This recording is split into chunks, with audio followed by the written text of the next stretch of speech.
Hello मेरे प्यारे दोस्तों, आप सभी का फिर से स्वागत है महाराष्ट्र नर्सिंग क्लासेस के शानदार प्लेटफॉर्म पे। मैं आपका होस्ट एंड दोस्त जय। आज आपसे बहुत इंपॉर्टेंट चीज लेकर डिस्कस करने वाला हूं बिकॉज एग्जामिनेशन करीब है। बहुत सारे बच्चे नीट की तैयारी करने वाले हैं, कुछ बच्चे ऐसे हैं जो नीट के साथ में बीएससी नर्सिंग की तैयारी भी कर रहे हैं, लेकिन दोनों के पास में 125 दिन या 127 दिन है। किस चीज के लिए? आपके एग्जामिनेशन के लिए। तो सर आप आज इस वीडियो में क्या बताने वाले हो हमारे उस 125 से 127 दिन के टारगेट को लेके? मैं आपको एक फुल प्रूफ स्ट्रेटेजी बताने वाला हूं जिससे आप अगर आज भी अपनी तैयारी लेके बैठते हो जीरो लेवल पे, बिल्कुल जीरो लेवल, मतलब सर मैंने कुछ नहीं पढ़ा, कोई किताब नहीं देखी, मैं आज ही आपका पहली बार वीडियो देखा है, या हो सकता है कुछ बच्चे ऐसे भी होंगे जो 1 जनवरी को नया एम्बिशन, नया साल, अब कुछ कर लूंगा, आज कुछ उखाड़ लूंगा मैं, यानी कि 4 दिन अभी भी हैं, 4 दिन बाद में भी अगर आप ये वीडियो देखते हो तब भी आप अपनी चीजों को इंप्लीमेंट कर पाओगे। तो क्या करना है, ये सारी चीजें मैं इस वीडियो के माध्यम से आपको बताऊंगा, यानी हर एक चीज, हर एक मंथ, हर एक हफ्ता किस तरीके से पढ़ाई करनी है कि आप आने वाले अपने एग्जाम के अंदर तबाही मचाओ। क्या करो? तबाही मचाओ। चलिए, सबसे पहले मैं आपको कुछ चीजें बताना चाहूंगा। महाराष्ट्र के लिए बहुत सारे ऐसे बच्चे हैं जो पैरेलली यूट्यूब पे पढ़ाई कर रहे हैं, free of cost self study कर रहे हैं, अपने ऑफलाइन सेंटर्स पे पढ़ रहे हैं, अपने ऑनलाइन सेंटर्स पे पढ़ रहे हैं, लेकिन हजारों बच्चे ऐसे हैं जो हमारे खुद के प्लेटफॉर्म यानी जय एकेडमी के साथ जुड़े हुए हैं। जय एकेडमी वेल मैनर में बहुत सारे सिस्टमैटिक ढंग से डेली बेसिस पे as a offline as a online classes जो है लगाती है। जैसे कि 9 से 12 आपकी क्लासेस टाइमिंग है। महाराष्ट्र के लिए स्पेशली जो बैचेस आपका है वो है आपका महाराष्ट्र का संघर्ष बैच, जिसके अंदर आपको वेल मैनर में फिजिक्स, वेल मैनर में बायोलॉजी एंड वेल मैनर में केमिस्ट्री की क्लासेस मिलती है। अब आप में से ऐसे बहुत सारे बच्चे हैं जिनको ये लगेगा सर हमने तो बैच ज्वाइन किया ही नहीं है, तो अब हम क्या करें? आपके पास में अभी भी ऑप्शन है बैच ज्वाइन करने का, लेकिन आप में से सेकंड बच्चे ये आते हैं कि सर हमने तो ऑलरेडी बैच ज्वाइन कर रखा है, तो हम क्या करें? आप कुछ नहीं, आप यूट्यूब पे क्लासेस कर सकते हैं बेटा हमारी। और यूट्यूब पे जो क्लासेस होती है वो भी बहुत इंपॉर्टेंट है। आप डेली शाम में आइए, आपको क्लासेस जो मिलेगी उसमें बच्चे इतने फ्रीक्वेंटली आंसर कर रहे हैं, आपको लगेगा कि यही है एक्चुअल कंपटीशन। तो हमारा यहां पे जो बच्चे हैं ये सारे सिलेक्टेड बच्चे हैं, ये चीज आपको मिलेगी। तो टेलीग्राम पे आपको इन सबकी पीडीएफ नोट्स मिल जाएंगे, यानी कि एक्सपेक्टेड क्वेश्चन की सीरीज मिल जाएगी, कौन सी चीजें आ रही है, कौन सी चीजें हमको छोड़नी है, कौन सी पढ़नी है।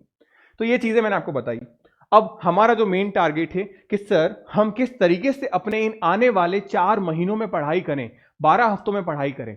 तो आप देखिए, सबसे पहली बात, आपका गोल, आपका विजन क्लियर होना चाहिए। आपका विजन क्या है? BSc nursing entrance exam.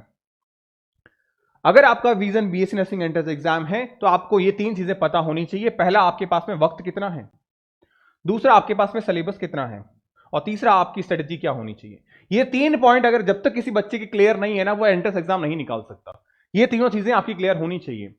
अगर कोई पेशेंट है, किसी डॉक्टर के पास चला गया, अगर उसको पता है, डॉक्टर को ही नहीं पता कि उसका कैंसर कौन से स्टेज का है, कैसे ट्रीटमेंट करेगा? हो सकता है वो ट्रीटमेंट 1 लेवल का हो सकता है ट्रीटमेंट 6 लेवल का हो। तो आपको सबसे पहले एग्जामिनेशन के टाइम पता होना चाहिए कि डॉक्टर के पास में कितना टाइम है कि वो कौन सी मेडिसिन दे। यूं नहीं कि स्टेज तो लास्ट है और वो डॉक्टर बोल रहा है चलो कोई बात नहीं, आप कीमोथेरेपी करा लो, आप एलोपैथी भी करा लो, आप आयुर्वेदिक भी करा लो, सब करवा लो। तो सेम चीज आपको पता होना चाहिए आपके पास में टाइम कितना है। आज आप ये वीडियो देख रहे हैं, हो सकता है बहुत सारे ऐसे बच्चे होंगे जो ये वीडियो 10 दिन बाद में देखेंगे, तब भी आपको हिम्मत नहीं आनी, क्योंकि ये प्लान मैंने आपका मान के चल रहा हूं कि आप 10 से 15 दिन बाद में इस वीडियो को देखोगे। आज आपके इसमें डेट हो रखी है 28 तारीख, इसलिए मैंने यहां पर लिख दी है 28 तारीख। मैं सारी चीजें आज से आपको कैलकुलेट करके बता रहा हूं। आपके पास में 4 महीने 12 हफ्ते और 127 दिन है, यानी ये एक साथ ही है बेटा। तो जनरली जो बच्चा होता है कि किसी को मंथ देख के डर लगता है, ये नंबर देख के डर लगता है, किसी को ये देख के डर लगता है, तो अब बस होना कम चाहिए। तो 4 महीने मेरे पास में आग लग जानी चाहिए आपके सीने में कि अब मेरे को कुछ करना है, अब वो घड़ी है जहां मैं अपने मम्मी पापा, अपने खुद के सपनों को पूरा कर सकता हूं। बस उसके बाद में सिलेबस, फिजिक्स केमिस्ट्री बायो, आप सभी को पता है बच्चा क्या करता है, अपनी स्ट्रेटेजी प्लान करता है फिजिक्स केमिस्ट्री बायो के हिसाब से, मेजर चीजें भूल जाता है, इंग्लिश और नर्सिंग एप्टीट्यूड। मेजर क्यों? क्योंकि ये बेटा आपके एग्जामिनेशन में 20 क्वेश्चन कैरी करती है। डजेंट मैटर कि आपका फिजिक्स केमिस्ट्री बायो क्या है, फिजिक्स केमिस्ट्री भी आपका 20 सवाल लेके बैठेगा, ये भी 20 सवाल लेके बैठेगा। तो इंपॉर्टेंट आपके लिए सब कुछ है, इक्वल वेटेज है सबका। अब इन सब के लिए एक वेल मैनर में स्ट्रेटेजी होनी चाहिए। ऐसी कोई स्ट्रेटेजी नहीं होनी चाहिए जो हम आज एक्सपेरिमेंट कर रहे हैं, चलो करके देख लेते हैं होगा कि नहीं होगा। ऐसी स्ट्रेटेजी जो हजारों बच्चों ने लगाई हो, जिसको लगा के रिजल्ट निकलता हो, वो स्ट्रेटेजी लगानी, क्योंकि आज हमारे पास में एक्सपेरिमेंट करने का टाइम नहीं है, वो भी खुद के साथ। इस बात को आप ध्यान रखिएगा। मैंने ये पिछले 9 सालों में हजारों बच्चों के साथ लगाई है, और इस स्ट्रेटेजी को मैं हर साल एक नया नाम देता हूं। जो मूवी मुझे फेमस लगती है कि इस साल बहुत नई फेमस हुई है, बहुत बच्चों की जुबान पे रहती है, ताकि वो स्ट्रेटेजी बच्चों की जुबान पे आ जाए, इसीलिए। बाकी स्ट्रेटेजी सेम है। नाम है इसका आर क्यूब, यानी ट्रिपल आर। आपने मूवी देखी होगी, तो आर क्यूब। आर क्यूब का मतलब क्या हो गया? आप क्या करो, रीड करो सबसे पहले तो, फिर उसको रिवाइज करो, और फिर इसको रिपीट करो। यानी अब ट्रिपल आर आपने मूवी देखी है, अब आपको ये चीज आपके दिमाग में सेट हो गई, क्योंकि ट्रिपल आर से मैंने दे दिया। तो रीड, रिवाइज एंड रिपीट, ये फिनोमिना आपको करना है। लेकिन सर ये तो बहुत आसान बोल दिया आपने, क्या वीडियो खत्म हो गया? नहीं, अब इसको कैसे इंप्लीमेंट करना है मंथ बाय मंथ, वो मैं चीजें आपको एक्सप्लेन करूंगा। सिंपल सीधी चीज मैंने आपको ये बता रखी है। अब आप यहां देखिए, जनवरी महीने में आपको क्या करना है। सर मैंने तो आज से शुरू किया है, मैंने कुछ पढ़ा ही नहीं, आज पहली बार आपका वीडियो देखा, आपका बैच ज्वाइन किया, अब मैं क्या करूं? आपको कुछ नहीं करना है। थ्योरी पढ़ी आपने, सर थ्योरी कहां से पढ़ूं? आप ऑफलाइन में पढ़ रहे थे, ऑनलाइन पढ़ रहे थे, जहां से पढ़ रहे थे वहीं से पढ़िए, मैं ये नहीं बोलूंगा। अब आप अपना सोर्स चेंज करिए। अब अगर आप अकेडमी से पढ़ रहे हो, आप अकेडमी से पढ़िए, कोई दिक्कत नहीं है। Topic wise and chapter wise question करिए। देखिए मैंने यहां पे क्या बोला आपसे, topic wise and chapter wise. मैंने यहां पे ये कंप्लीटली नहीं बोला आपको आप मॉक पेपर बनाओ, आप कंप्लीट सिलेबस बनाओ, बिल्कुल नहीं। आप टॉपिक वाइज कीजिए, चैप्टर वाइज क्वेश्चंस करिए। क्या करिए? क्वेश्चंस करिए। उसके बाद में किस तरीके से करना है, आपका टारगेट क्या होना चाहिए? आपका टारगेट होना चाहिए बेटा 3 दिन के अंदर एक चैप्टर। किसका? फिजिक्स और केमिस्ट्री का। सर क्या 3 दिन में 2 चैप्टर करना है, एक फिजिक्स एक केमिस्ट्री? नहीं, आपको कोई एक ही चैप्टर करना है। आप एक काम करिए, इस 3 दिन में मैं सिर्फ फिजिक्स करूंगा, फिर अगले 3 दिन में मैं सिर्फ केमिस्ट्री करूंगा, इस तरीके से डिवाइड करिए। और बायोलॉजी में बात करूं, आप 2 दिन में एक चैप्टर करिए, वो इसके साथ। और बायो इजी है, आप आसानी से कर लोगे मेरे प्यारे बच्चों, ठीक है। ये चीज आपको स्ट्रेटेजी फॉलो करनी है। बहुत आसानी से आपने थ्योरी कंप्लीट की, आपने उस टॉपिक के क्वेश्चंस लगाए। क्वेश्चंस आपको नहीं मिल रहे हैं, जो बच्चे जे एकेडमी के साथ में जुड़े हुए हैं उनको डीपीपीज मिल रही है, क्वेश्चंस की कोई कमी नहीं है उनको, वो आराम से क्वेश्चन करते हैं। और वो क्वेश्चन जो आपके एग्जाम ओरिएंटेड है, ऐसा नहीं कचरा किए जा रहे हैं अपन, एग्जाम में आता ही नहीं, कोई लेना देना ही नहीं उस क्वेश्चन का, हम किए जा रहे हैं प्रैक्टिस, ऐसे नहीं। सिलेक्टिव क्वेश्चन दिए गए हैं बच्चों को हर चैप्टर से, लमसम 100 क्वेश्चन वो बच्चा करता है, और एग्जाम में वही क्वेश्चन आके आपके भिड़ते हैं। अब देखिए, फिजिक्स और केमिस्ट्री का आपको एक एक चैप्टर करना है, कब? 3 दिन के अंदर, मतलब 3 दिन आपका एक चैप्टर। यानी कि अगर मैं बताऊं, आप महीने में कितने चैप्टर कर लोगे? जस्ट सोचिए, महीने में कितने चैप्टर कर लेंगे बेटा आप? 10 चैप्टर। बायोलॉजी के 15 चैप्टर, सिलेबस 2 महीने में खत्म। इस तरीके से ही आपको स्ट्रेटेजी प्लान करनी है बेटा। आपका ऑलरेडी जो सिलेबस है उसके हिसाब से मैंने डिजाइन की चीजें। यहां पे इंपॉर्टेंट चीज लिखी हुई है, daily 1 hour revision 50 minute each chapter. हर रोज सोने से पहले, हर रोज सोने से पहले आपको 1 घंटा खुद को देना है। खुद को क्या देना है? आप 15 मिनट, 15 मिनट में एक चैप्टर पढ़ोगे। रिवाइज करना है 15 मिनट, 15 से 16 मिनट नहीं होना चाहिए, होना ही नहीं चाहिए। अगर आप यहां लूज पड़ गए तो एग्जाम में नहीं रख पाओगे बेटा अपने आप को। आपको 15 से 16 मिनट होने ही नहीं देना है। तो बस ध्यान रखो, 15 मिनट चैप्टर खत्म, 15 मिनट चैप्टर खत्म। इस तरीके से अगर आपने करते गए, आपके अंदर स्पीड आनी शुरू हो जाएगी। मुझे नहीं करना, मुझे छोड़ना है, मुझे छोड़ना है। तो 1 घंटे में आपने 4 चैप्टर रीड कर लोगे इस तरीके से। और 4 चैप्टर आपने पढ़े कितने थे? जस्ट देखो आप। तो इस तरीके से रिवीजन स्ट्रेटेजी आती रहेगी। जो आज पढ़ा वो कल पढ़ नहीं पढ़ेंगे, जो कल पढ़ेंगे वो परसों नहीं पढ़ेंगे। इस तरीके से साइकिल चलाते रहो। ये आपको 1 घंटा, देखो मैं एक चीज बोलूंगा बेटा, ये इंपॉर्टेंट नहीं है, this is not also important, this is also not, ये सबसे इंपॉर्टेंट है।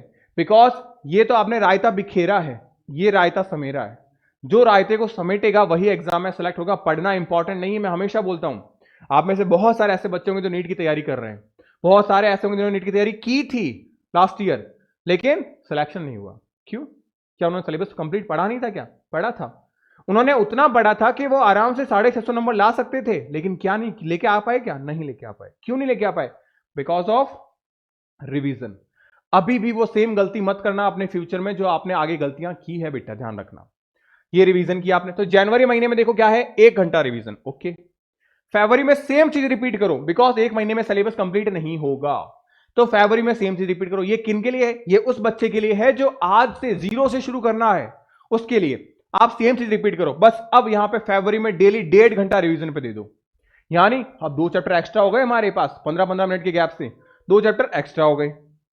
मार्च आते ही थोड़ी सी चीजें बदलेगी। अब हमको हमारे एडिशनल सब्जेक्ट इंग्लिश और नर्सिंग एप्टीट्यूड, सिलेबस कम है, आसानी से कर सकते हैं। इंग्लिश और नर्सिंग एप्टीट्यूड 2-2 घंटे, 2 घंटे क्लास की, 2 घंटे क्लास की डेली। ये क्लास चलेगी आपकी जे एकेडमी पे। जो बच्चों ने बैच ले रखा है उनकी इंग्लिश और नर्सिंग एप्टीट्यूड की क्लास चलेगी मार्च के अंदर। तो इतना ही सिलेबस है कि आपका आराम से हो जाएगा बेटा। ज्यादा बड़ा सिलेबस नहीं है आपका कि आपको दिक्कत पैदा हो। तो आपको क्या करना है, 2 घंटे पढ़ा आपने इंग्लिश को, 2 घंटे पढ़ा नर्सिंग एप्टीट्यूड को, कंप्लीट हो गया। इसके बाद में आपको एमसीक्यू क्वेश्चन प्रैक्टिस करनी है 50-50 इंग्लिश के, 50 नर्सिंग एप्टीट्यूड के। अगर आपने ये 1 महीना किया ना, आप पूरा इंग्लिश खा जाओगे, आप पूरा नर्सिंग एप्टीट्यूड खा जाओगे, सब कुछ खत्म। इससे ज्यादा तो है ही नहीं, नहीं पूछा जाएगा बेटा आपसे। इतना बड़ा सिलेबस नहीं है इनका, लिमिटेड है। यहां पे आपसे इंग्लिश ग्रामर पूछी जाएगी। नर्सिंग एप्टीट्यूड में बेसिक कंटामिनेटेड डिजीज का, आपका जो ट्रांसमिट होने वाली डिजीज है, आपके नर्सिंग के इथिक्स हैं, ये चीजें पूछी जाती है।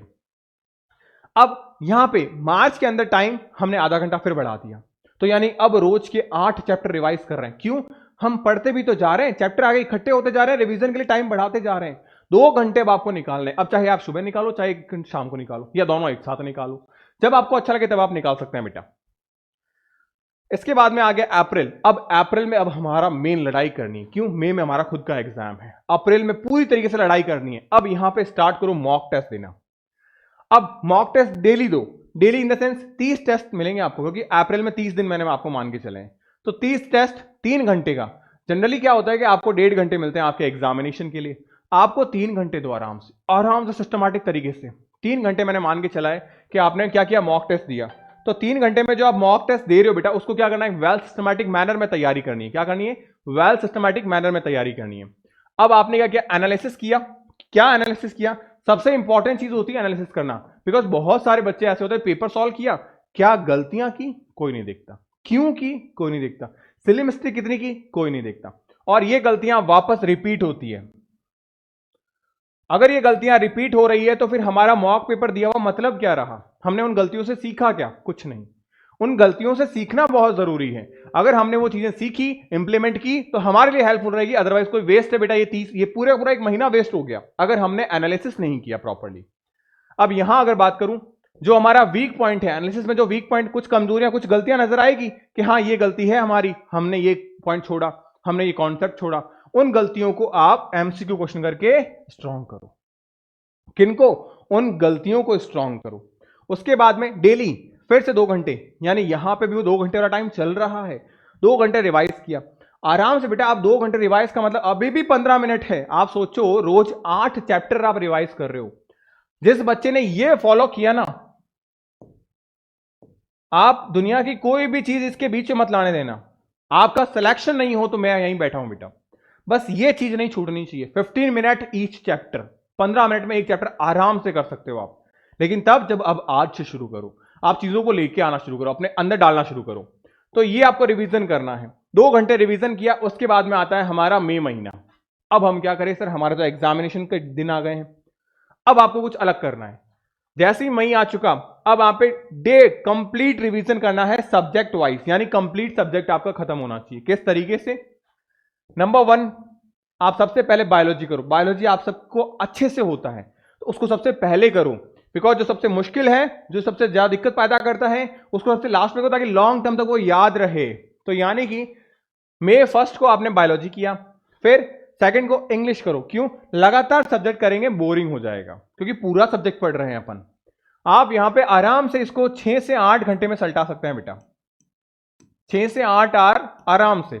इंग्लिश आराम से कर लिया, फिर 3 को केमिस्ट्री किया, 4 को आपका नर्सिंग एप्टीट्यूड किया, 5 को फिजिक्स किया, खत्म। 6 को आराम से सो और 7 को आराम से एग्जाम दो। 6 को बिल्कुल नहीं पढ़ना है बेटा। अगर ये पूरा वेल मैनर में आपने सारी चीजें की, मैं आपको बोल रहा हूं, आप आराम से, अगर सब कुछ सही रहा बेटा और आपने सब कुछ पढ़ाई की, दुनिया की कोई ताकत नहीं रोक पाएगी इससे। भाई ह्यूमन एरर है, गलतियां होती है हमसे, एग्जाम में हम भी गलती कर बैठते हैं। मैंने 5 मार्क्स काट दिए आपके वहां। 95 स्कोर करने से आपको दुनिया की कोई ताकत नहीं रोक सकती, इस बात को ध्यान रखना। लेकिन इंपॉर्टेंट चीज क्या है, ये इस पेज पे, इस स्लाइड पे लिखी गई हर एक चीज इंपॉर्टेंट है। उस मैनर में करोगे, हजारों बच्चों ने की है बेटा, मैंने करवाई है पिछले 9 सालों के अंदर, अल्टीमेट रिजल्ट दिए हैं। एम्स तक में बच्चों का सिलेक्शन हुआ है बेटा, नीट से बच्चे एएफएमसी में सिलेक्ट हुए हैं बेटा, एमएनएस एग्जाम के 5 लेवल का एंट्रेंस एग्जाम होता है उसमें सिलेक्ट हुए हैं बेटा। लेकिन स्ट्रेटेजी आपको फॉलो करनी पड़ेगी, और ध्यान रखना स्ट्रेटेजी अपने एग्जाम के हिसाब से हमको बदलनी पड़ती है, ठीक है। तो होपफुली इस वीडियो के माध्यम से मैंने आपको ये समझाने की कोशिश की है कि किस तरीके से आप एक पावरफुल स्ट्रेटेजी अपना सकते हो और अपने एग्जाम में सिलेक्ट हो सकते हो। बाकी कोई भी दिक्कत हो, आप डेफिनेटली अपने जय सर से यानी मुझसे बात कर सकते हैं बेटा। मैं आपको अपना व्हाट्सएप नंबर दे ही देता हूं, आप मुझसे व्हाट्सएप पे जुड़ सकते हैं 8619850532। जय अकेडमी हमेशा अपने मराठी बच्चों के लिए खड़ा था, खड़ा है और खड़ा रहेगा। बस आप अपनी तरफ से मेरा हाथ थाम के देखिए, हम आपको कॉलेज में लेके जाएंगे। बट शर्त क्या है, जो मैंने आपको इन 5-7 स्लाइड्स में बताया, ये चीज अगर आपने आज से भी करना शुरू कर दिया ना, बस छोड़ दो, सब कुछ छोड़ दो, मुझे आप अपनी जिंदगी के ये 4 महीनों में रोज के 6 से 7 घंटे दे दो। बस सिर्फ 6 से 7 घंटे मांग रहा हूं मैं आपसे, यानी आपकी जिंदगी का इन 4 महीनों का सिर्फ 1/4 हिस्सा मांग रहा हूं। अगर आपने वो मुझे दे दिया, आपकी जिंदगी के सुनहरे भविष्य आपके लिए शुरू हो जाएंगे 4 महीनों बाद में। बस ये कुछ चंद दिन, कुछ चंद घंटे आप मेरे को दे दीजिए, सिलेक्शन मैं करवा दूंगा आपका। बट ये चीजें आप फॉलो करिए। ये आपको अगर 100% डेडिकेशन किसी ने दिया, उसको खुद को रियलाइज हो जाएगा विद इन 10 डेज के हाँ सर अब मैं कर सकता हूं। आपने जो बातें बोली थी वो सच में मुझे भी फील होने लगी है कि मैं कर सकता हूं। बिकॉज बेटा हजारों बच्चों ने ये बातें की है, हजारों बच्चों ने ये आदतें अपनाई है, हजारों बच्चों ने इन आदतों के साथ में अपना सिलेक्शन लिया है। होपफुली मैंने जो चीजें एक्सप्लेन करने की कोशिश कर रहा था वो मैंने अपनी तरफ से पूरी कोशिश की है, और आपको भी ये स्ट्रेटजी फॉलो करनी है। और मैं आपको एक और चीज बोलूंगा, जो बच्चे इस स्ट्रेटजी को अपनाते हैं वो जरूर कमेंट सेक्शन में बताइएगा कि सर हमने आज से स्टार्ट किया है। अभी आप लिखिएगा, अगर आप ये वीडियो देख रहे हैं, सर मैं आज से स्टार्ट करूंगा, और साथ में लिखिएगा आई कैन डू इट। क्योंकि आप कर सकते हो, आप में वो जुनून, आप में वो जज्बा, आप में वो हिम्मत है, तब जाके आप कर सकते हो, क्योंकि आप में थॉट तो है। एक टीचर को यही चाहिए होता है कि एक बच्चा फाइटर हो, और फाइटर आप हो क्योंकि आप ढूंढ रहे हो कि मैं कैसे करूं। आपको प्रॉपर गाइडेंस मिलनी चाहिए। उसके लिए आपको ये वीडियो दिख गया, आप आए कमेंट सेक्शन में जरूर बेटा टाइप कीजिएगा I can do it sir, I still right now, मैं ये काम करना शुरू कर दूंगा। और 10 दिन अगर आप इंप्लीमेंट करते हो, 10 दिन बाद में जरूर वापस कमेंट करिएगा कि सर हाँ आपने जो बात बोली थी वीडियो में वो बिल्कुल सच साबित हुई। अब मेरे को लगने लगा है कॉन्फिडेंसली कि हाँ अब मैं कर सकता हूं। जो बातें आपने दिखाई थी वो डेफिनेटली मैं ये स्कोर 95 स्कोर लेके आ सकता हूं, मैं कर सकता हूं। तो बिल्कुल बेटा मिलते हैं ऐसे ही न्यू अपडेट के साथ में, न्यू वीडियोस के साथ में। स्टे ट्यून, बने रहिए चैनल पे। मोस्ट वेलकम एट आपके आगामी 2024 एग्जाम के लिए। Very very best of the luck.